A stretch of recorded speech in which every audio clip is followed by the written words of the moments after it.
Tandaan lang po na medyo masakit po kasi. Oh, sige, pero kailangan natin malagyan ng yelo yung mga pasa para hindi lumala. Makeup at foundation lang po yan. Hindi nakuhala tayo na yan. Okay na ako siguro to. Alam mo, Pretty, hindi ko maintindihan.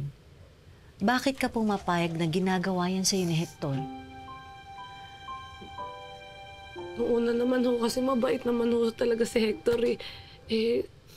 Kaya nga ho ako pumayag na makisama sa kanya sa isang bahay. Nabarkada lang ho talaga, kaya pag nalalasing, nag-iiba po yung ugali. Hindi ko po alam bakit eh. Kaya tinitiis mo lahat.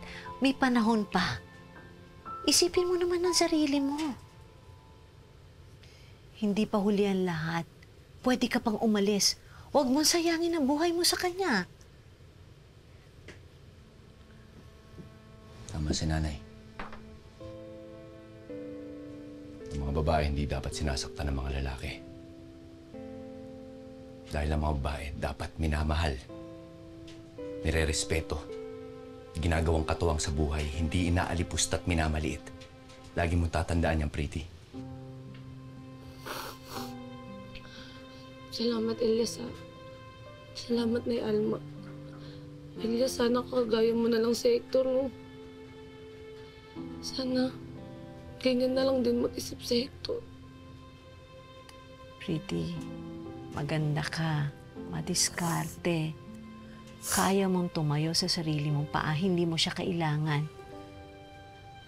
Yan mo, wala na ho akong mapupuntahan. Wala na po akong magulang. Pati na pong pamilya ko. Pag umuwi naman ho ako ng probinsya, baon po kami sa utang dun eh.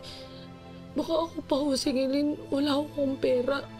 Manicure, pedicure lang pong kaya kong trabaho ngayon. Hindi rin ho ako nakapagtapos ng pag-aaral ko.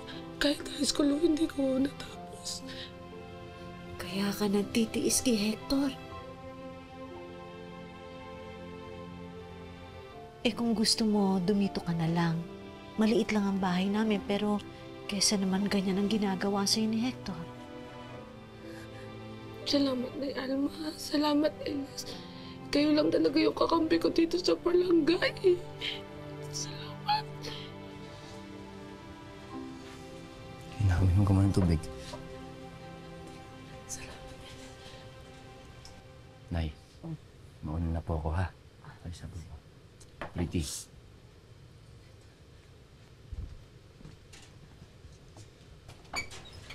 Oh, saan ka pupunta? Basta babalik ako agad, Nay. Mag-ingat ka.